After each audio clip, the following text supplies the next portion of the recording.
Otávio estava curtindo suas férias em São Luís do Maranhão, dirigindo sem pressa pelas ruas históricas da cidade, aproveitando a brisa suave do mar e admirando a arquitetura colonial que sempre o encantava. Fazia 6 meses que estava divorciado, e aquela viagem solitária era sua tentativa desesperada de recomeçar, de encontrar alguma paz interior, de deixar para trás um casamento vazio que nunca deveria ter acontecido. Aos 34 anos, sentia-se mais perdido e sozinho do que em qualquer outro momento de sua vida. Parou o carro em um semáforo movimentado no centro histórico. O sol de janeiro batia forte naquela tarde abafada, típica do Nordeste brasileiro. Foi então que um garoto de aproximadamente 12 anos se aproximou da janela entreaberta do carro, segurando uma caixinha de balas e chocolates. "Quer comprar uns doces, moço?" perguntou o menino com um sorriso educado e esperançoso. Otávio ia recusar educadamente, como fazia sempre, quando algo chamou sua atenção de forma tão intensa e inesperada que seu coração literalmente parou por um segundo inteiro. Sentiu o ar faltar. No pulso esquerdo do garoto havia um relógio. Mas não era um relógio qualquer. Era impossível. Tinha que ser completamente impossível. Aquele relógio havia pertencido a seu avô paterno. Uma edição única, raríssima, que seu avô comprara em uma joalheria exclusiva de Londres nos anos 1950. Era uma peça de colecionador, com apenas 50 unidades produzidas no mundo inteiro. Mas não era apenas a raridade do modelo que fez Otávio reconhecê-lo instantaneamente. Era o detalhe inconfundível, uma trinca no vidro que formava exatamente a letra J. Aquela marca havia sido feita acidentalmente anos atrás, quando o relógio caiu durante um jantar romântico. Otávio se lembrava perfeitamente daquele momento. Ele e Juliana riam tanto que o relógio escorregou da mesa. A trinca formou um J perfeito, e Juliana brincou dizendo que era o destino marcando o relógio com a inicial dela. Aquela marca tornava aquele relógio absolutamente único no mundo. Impossível de ser confundido. Impossível de existir em outro lugar. O coração de Otávio começou a bater tão descompassado e forte que ele podia ouvi-lo ecoando em seus ouvidos. Sentiu a garganta apertar. Aquele relógio havia desaparecido há 12 anos. Havia desaparecido exatamente no mesmo período em que Juliana, a única mulher que ele amou verdadeiramente na vida, a dona de seu coração, havia supostamente morrido em um terrível acidente de carro. "Garoto", chamou Otávio, a voz saindo rouca, trêmula e urgente. "Esse relógio... Onde você conseguiu esse relógio?"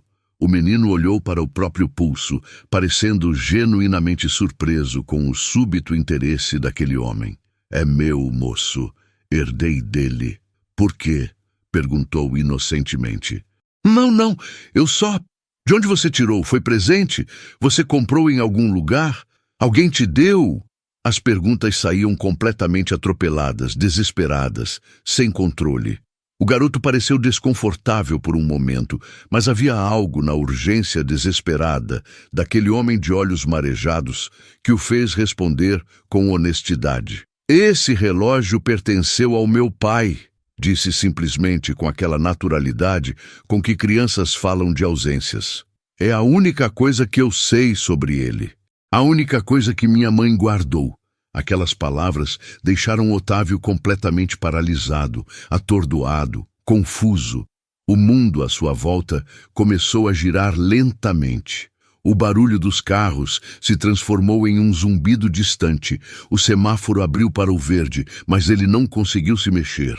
Carros começaram a buzinar impacientes atrás dele, mas o som parecia vir de outra dimensão. Como assim pertenceu ao seu pai? Quem é seu pai? Como se chama?" perguntou Otávio com desespero crescente, rapidamente estacionando o carro de qualquer jeito na lateral da rua, não se importando minimamente se estava em local proibido ou não. "Eu não sei, moço. Nunca conheci ele", respondeu o menino, agora visivelmente desconfortável com aquele interrogatório inesperado. Minha mãe não gosta de falar sobre isso. Ela fica triste quando pergunto. E sua mãe? Por favor, me diz quem é sua mãe? O coração de Otávio batia tão violentamente forte que começava a doer fisicamente no peito. Meu nome é Thales, apresentou-se o garoto. Minha mãe se chama Juliana. O mundo inteiro parou. Completamente. Absolutamente. Tudo que existia naquele momento era aquele nome impossível, aquele nome que ele havia chorado durante anos intermináveis, aquele nome que estava gravado em seu coração como uma cicatriz permanente. Juliana. Juliana? Repetiu Otávio, mal conseguindo formar as palavras com os lábios trêmulos. Qual o sobrenome completo dela? Silva. Juliana Silva, respondeu Thales. Era ela, Deus do céu, era ela. A mulher que ele acreditou estar morta por 12 anos longos e dolorosos. Como sua mãe conseguiu esse relógio? Perguntou Otávio, sentindo lágrimas quentes começarem a embaçar completamente sua visão. Minha mãe diz que meu pai e ela namoravam há muito tempo, explicou Thales, com a inocência típica de quem conta uma história que ouviu várias vezes. Um dia, ele esqueceu o relógio na casa dela, mas depois disso, ela precisou ir embora com urgência da cidade onde moravam e não teve tempo de devolver. Ela diz que é tudo que sobrou daquele tempo. É tudo que ela me contou sobre ele. Ela realmente não gosta de falar sobre meu pai.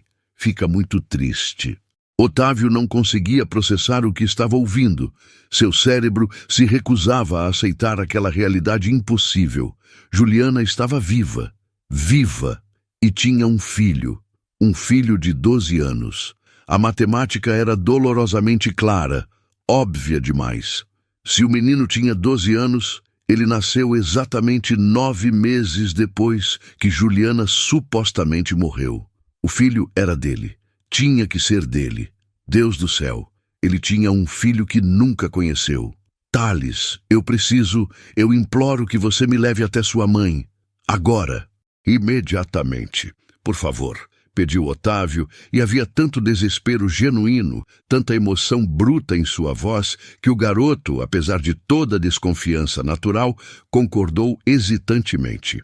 Mas antes de continuarmos essa história, quero fazer uma pausa especial aqui para enviar um abraço muito carinhoso para nossa querida ouvinte Elianes, lá de Vitória, Espírito Santo, que não perde um único vídeo do canal e comenta carinhosamente em todos.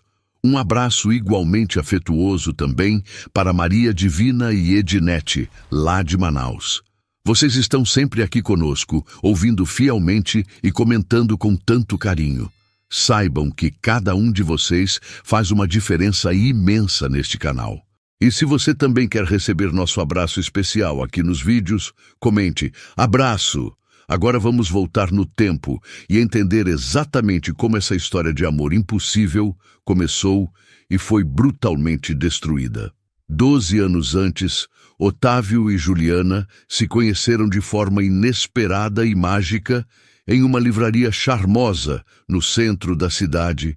Quando alcançaram o mesmo livro ao mesmo tempo, tocaram as mãos e trocaram olhares, como se o universo conspirasse para aquele instante.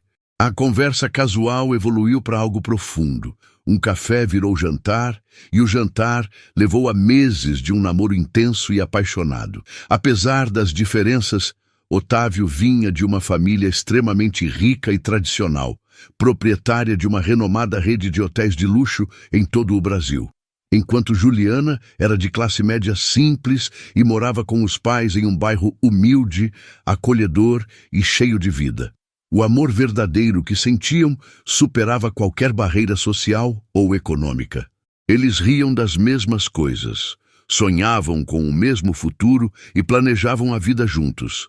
Otávio nunca se sentira tão completo, feliz e conectado, pois Juliana era sua alma gêmea, melhor amiga, confidente e único amor verdadeiro. No entanto, os pais de Otávio rejeitavam totalmente o relacionamento, considerando Juliana inadequada apenas por sua origem humilde e insistindo friamente para que ele se casasse com alguém do mesmo nível social. Foi então que surgiu a oportunidade aparentemente perfeita para separá-los definitivamente. Otávio havia ido a Londres visitar o avô que estava doente. Seus pais enxergaram ali a oportunidade perfeita para separá-lo de Juliana. Fingindo uma aceitação tardia, passaram a recebê-la com jantares frequentes e um afeto cuidadosamente ensaiado, até conquistarem sua confiança. Então, de forma fria e calculada, mostraram-lhe fotografias de Otávio em Londres, abraçado a uma mulher jovem e bonita, ambos sorrindo felizes, e afirmaram com uma compaixão falsa que ele atraía. O golpe foi devastador. Diante de imagens tão convincentes, Juliana sentiu o mundo ruir, tomada por uma dor sufocante, raiva e humilhação. Incapaz de ligar para confrontá-lo, decidiu esperar seu retorno ao Brasil, determinada a encará-lo pessoalmente e descobrir a verdade em seus próprios olhos. Sentimos muitíssimo que você tenha que descobrir dessa forma tão dolorosa, disse a mãe de Otávio, com uma falsa compaixão e preocupação que deveria sinceramente ter ganho um Oscar de melhor atriz. Mas achamos que você merecia saber a verdade sobre nosso filho antes que perdesse mais tempo com ele. Juliana sentiu literalmente seu mundo inteiro desabar de forma violenta e devastadora. As fotografias pareciam tão reais, tão genuínas, tão naturais. Ele parecia tão genuinamente feliz ao lado daquela mulher linda. A dor foi tão violenta que lhe roubou o ar, misturada a uma humilhação profunda que a impediu até de ligar para confrontá-lo. Preferiu esperar, olhá-lo nos olhos, ver a verdade ou as mentiras desmoronarem diante dela. Naquela noite chuvosa, após o jantar na casa dos pais de Otávio, pediu para ser levada embora. No meio da tempestade, tomada por emoções que não conseguia conter, mandou o carro parar e desceu sob a chuva forte, decidida a não aceitar mais nada daquela família. Caminhou sozinha até a casa da tia, ignorando os apelos do motorista. Pouco depois, ele morreu em um acidente fatal. Usando sua vasta influência, os pais de Otávio pagaram um jornal pequeno e pouco conhecido para publicar que, no acidente fatal, haviam morrido o motorista e uma jovem passageira não identificada, inventando que Juliana estava no carro no momento do impacto. Enviaram a imagem da notícia a Otávio em Londres, que ligou desesperado para os pais, implorando que fosse mentira, mas ouviu deles, em vozes carregadas de falsa tristeza, a confirmação de que Juliana havia morrido, fora velada e enterrada rapidamente, e que sua família, arrasada, deixara a cidade. A notícia o destruiu. Otávio caiu de joelhos no apartamento dos avós, gritou de dor, chorou por dias sem comer ou dormir, existindo apenas na dor. Em desespero, tentou voltar ao Brasil imediatamente, mas passou 2 dias sem conseguir voo, vivendo as 48 horas mais longas e agonizantes de sua vida, em tentativas frustradas de confirmar a tragédia por ligações para Juliana e seus pais, que não completavam ou iam direto para a caixa postal. Enquanto isso, simultaneamente no Brasil, os pais de Otávio executavam friamente a segunda parte meticulosa de seu plano absolutamente cruel. Como o corpo de Juliana não foi encontrado no acidente, afinal ela nunca esteve no carro, os pais de Otávio sabiam que ela estava viva em algum lugar e precisavam agir rápido antes que a verdade viesse à tona. Contrataram um investigador particular discreto, que logo a localizou na casa da tia. Foram pessoalmente até lá e encontraram a família abalada pela briga recente, mas Juliana estava viva e bem. Usando toda a habilidade de manipulação, construída ao longo de anos de negócios obscuros, fizeram uma proposta generosa demais para ser recusada. Ofereceram empregos muito bem pagos em Salvador, na Bahia, dentro da rede luxuosa de hotéis da família, dizendo precisar com urgência de pessoas extremamente confiáveis para gerir a unidade local, exigindo mudança imediata naquela mesma semana. Queremos genuinamente ajudá-los, disse a mãe de Otávio, com doçura venenosa. Sentimos uma vergonha profunda pelo que nosso filho irresponsável fez com sua filha maravilhosa. Por favor, deixem-nos compensar esse sofrimento. A mentira era perfeita, pois realmente precisavam de funcionários confiáveis em Salvador. Sem saber que estavam sendo peças de um jogo cruel, a família aceitou. Juliana acreditou em tudo, no arrependimento deles, na honestidade da proposta e na necessidade de recomeçar longe daquele amor destruído. Pouco depois da mudança, Juliana descobriu algo irreversível. Estava grávida de quase 2 meses. O chão pareceu desaparecer sob seus pés. Entre enjoos e desespero, sentiu-se enganada e humilhada. Se Otávio a havia traído, como aceitaria um filho dela? As imagens dele, sorrindo ao lado da outra mulher, voltaram à sua mente, fortes demais para serem negadas. Mesmo assim, Juliana decidiu ser forte. Escolheu criar o filho sozinha, sem cobrar nada de Otávio, por amá-lo demais, para prendê-lo a uma vida que não escolheu. Guardaria apenas as lembranças boas, certa de que pertenciam a mundos diferentes e que talvez aquele fosse um fim inevitável. Pediu então aos pais para ir morar com a tia em São Luís do Maranhão, longe de Salvador e longe dos pais de Otávio, para que ninguém soubesse do bebê. Levou apenas algumas roupas, fotos de lembranças preciosas e o relógio de Otávio, esquecido na casa dela antes da viagem para Londres. A única ligação concreta que restara daquele amor profundo. Quando Otávio finalmente voltou ao Brasil, 2 dias depois, estava em frangalhos. Ligou obsessivamente para Juliana, mas a chamada não completava. Tentou falar com os pais dela, sem sucesso, pois a família havia trocado de número ao se mudar para Salvador, usando outra operadora regional. Perdeu assim todo e qualquer contato. Foi até a casa dela e encontrou apenas o silêncio. Portas fechadas, janelas cerradas, nenhum sinal de vida. Os vizinhos disseram que não os viam havia dias e acreditavam que tivessem ido embora de vez. Sua mãe, com lágrimas ensaiadas nos olhos, contou que os pais de Juliana haviam ido à mansão se despedir, dizendo não suportar permanecer na cidade onde tudo lembrava a filha morta, e deixaram uma carta para ele. Escrita por um empregado seguindo ordens precisas do pai de Otávio, a carta dizia que precisavam partir para longe, pedia que ele respeitasse a dor deles e afirmava que Otávio sempre seria alguém especial, que jamais esqueceriam. Confuso e desesperado, Otávio tentou descobrir a verdade, contratou investigadores caros, mas teve cada tentativa sabotada em silêncio pelos próprios pais. Os meses viraram anos, e a dor aguda se transformou em uma tristeza constante, pesada, que passou a acompanhá-lo como uma segunda pele.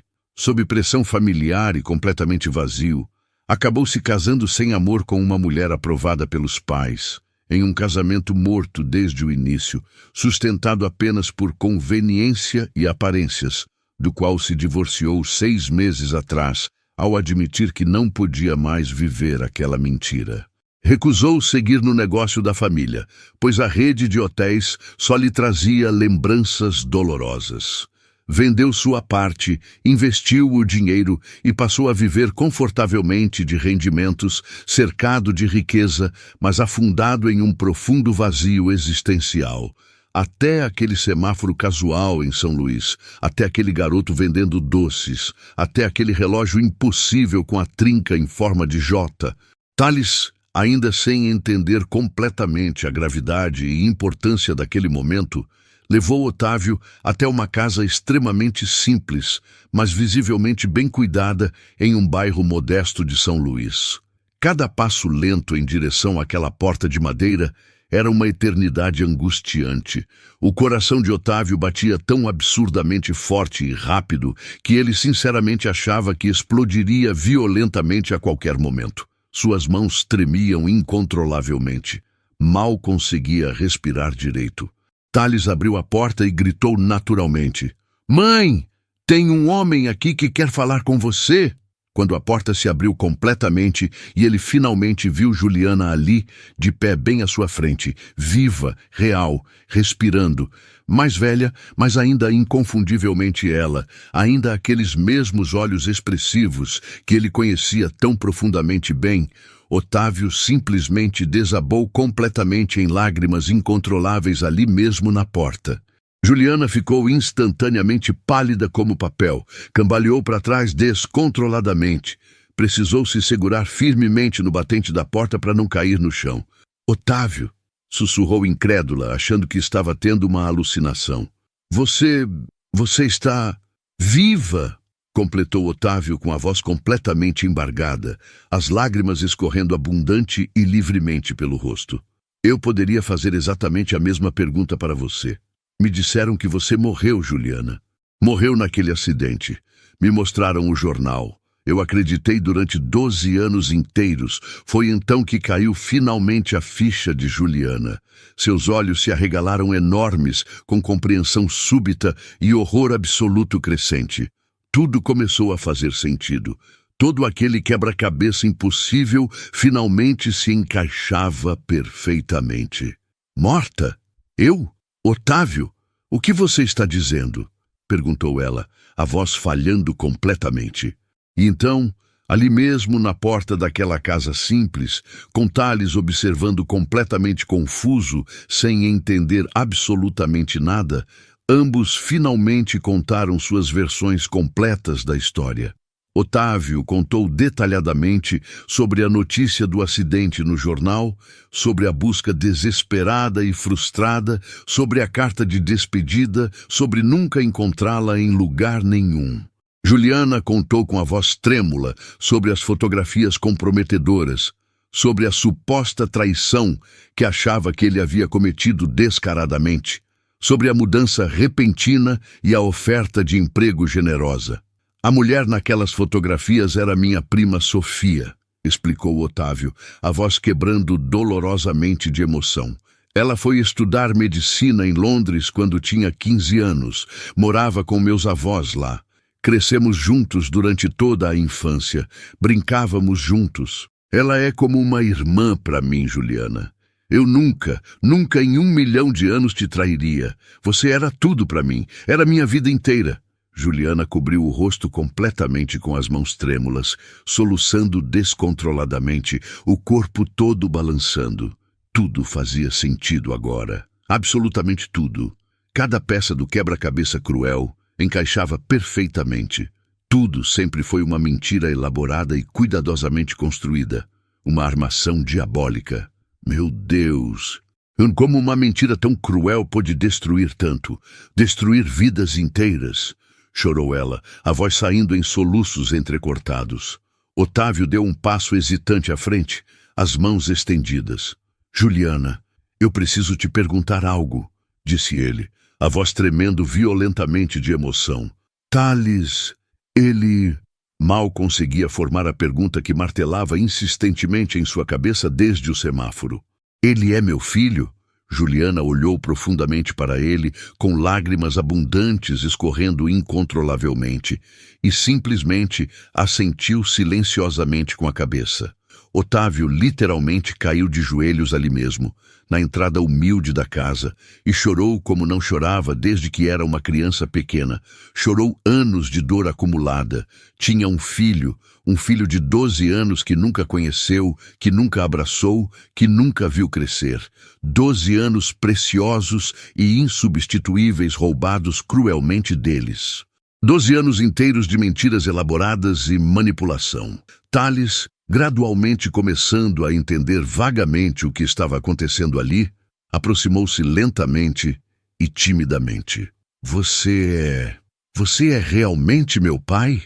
Perguntou com a voz pequena e esperançosa.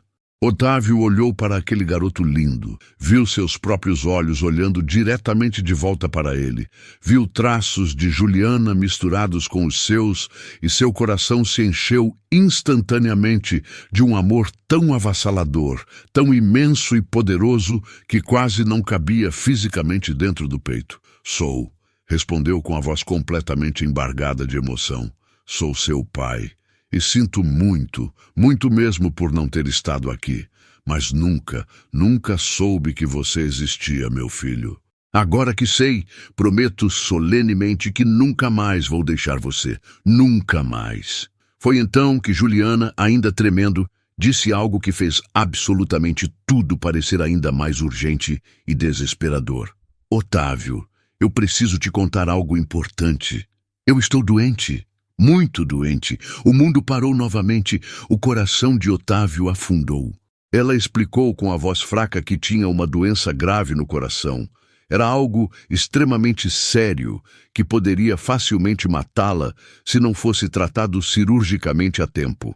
Precisava urgentemente de uma cirurgia cardíaca complexa e cara, de tratamento especializado em hospital particular. Pelo SUS, a fila de espera era longa demais, anos talvez. Ela simplesmente não tinha os recursos financeiros necessários. Estava basicamente esperando, torcendo, rezando, mas sabendo realisticamente que o tempo estava se esgotando rapidamente a cada dia. Otávio não pensou nem por um segundo sequer. Você vai para São Paulo comigo. Agora. Imediatamente. Vocês dois. Disse com absoluta firmeza e determinação. Vou pagar os melhores médicos do país. O melhor hospital particular. O melhor tratamento disponível. Vou cuidar de você. Vamos recuperar absolutamente tudo que foi roubado de nós. E assim aconteceu exatamente. Naquele mesmo dia, fizeram as malas rapidamente. Otávio levou Juliana e Thales para sua casa espaçosa em São Paulo. Pagou os melhores cardiologistas renomados, o melhor hospital particular da cidade, garantiu o melhor tratamento humanamente disponível. A cirurgia cardíaca complexa foi um sucesso absoluto. A recuperação foi lenta, gradual, mas extremamente constante e positiva. E a cada dia que passava, enquanto Juliana se curava fisicamente do coração doente, os três se curavam profunda e emocionalmente juntos. Redescobriram o amor profundo que nunca realmente morreu, apenas foi enterrado sob mentiras. Conheceram o filho maravilhoso que deveria sempre ter sido deles desde o início. Construíram finalmente a família que lhes foi tão cruelmente roubada. Os pais de Juliana choraram ao saber de tudo, pois afinal também caíram na mentira. Afinal, não podiam mudar o passado, mas ficaram felizes pelo reencontro. Quando Juliana finalmente recebeu alta médica completa, completamente curada e saudável novamente, Otávio pediu-a em casamento novamente, de joelhos, com lágrimas nos olhos. Casaram-se no civil em uma cerimônia emocionante, mas simples, com Thales como testemunha orgulhosa do amor deles. Mas ainda faltava algo crucial. Faltava confrontar diretamente quem havia destruído absolutamente tudo. Eles foram juntos à mansão dos pais de Otávio de mãos dadas, e ao abrirem a porta, os pais ficaram paralisados ao ver Juliana viva, saudável, ao lado do filho e do neto que nunca conheceram. Na mesma sala onde tantas mentiras haviam sido criadas, toda a verdade veio à tona. O plano cruel, cada manipulação e cada momento roubado. Os pais choraram como nunca. A mãe caiu de joelhos implorando perdão, e o pai, antes imponente, confessou entre lágrimas que haviam destruído o filho, Juliana e o neto por orgulho e preconceito. Otávio sempre percebera a tristeza e a doença constante dos pais, que os médicos diziam ser emocional. Agora compreendia que era a culpa que os consumia lentamente. Ele e Juliana se olharam, ainda feridos e cansados de viver sob aquela mentira, e decidiram perdoar, não pelo que fora feito, mas por si mesmos e pelo tempo que ainda tinham juntos. Juliana reafirmou que o essencial era estarem reunidos, com o filho e um futuro à frente. O perdão trouxe aos pais uma paz que não sentiam havia 12 anos, embora talvez tarde demais. 2 meses depois, o pai faleceu, e 1 mês depois, a mãe. Otávio acreditou que partiram enfim em paz, libertos da culpa e perdoados antes do fim. A vida continuou, agora cheia de amor. Otávio, Juliana e Thales formaram finalmente a família que sempre deveriam ter sido desde o início. Thales tinha finalmente um pai presente e amoroso. Otávio tinha o filho que nunca soube que existia. E Juliana tinha de volta o amor verdadeiro de sua vida. E então, 4 meses depois do casamento, veio a notícia mais doce e emocionante possível. Juliana estava grávida novamente. Quando contou para Otávio e Thales durante um jantar especial em família, ambos explodiram simultaneamente em lágrimas abundantes de felicidade pura. A família que havia sido tão cruelmente destruída por mentiras elaboradas estava não apenas reconstruída, mas crescendo maravilhosamente. Otávio abraçou apertadamente sua família completa, Juliana, Thales e o bebê que estava a caminho, e finalmente sentiu que estava absolutamente completo. 12 anos preciosos haviam sido cruelmente roubados deles, mas o futuro era deles agora, e fariam cada segundo valer intensamente. E você, querido ouvinte, o que achou dessa história emocionante? Conte para nós nos comentários o que você sentiu ouvindo essa história. Já passou por algo remotamente parecido ou conhece alguém que teve uma segunda chance no amor? Um forte abraço carinhoso, fiquem com Deus e até o próximo vídeo. Que essa história tenha plantado em seu coração a certeza absoluta de que nunca é tarde para recomeçar e que o amor verdadeiro sempre encontra um caminho de volta para casa.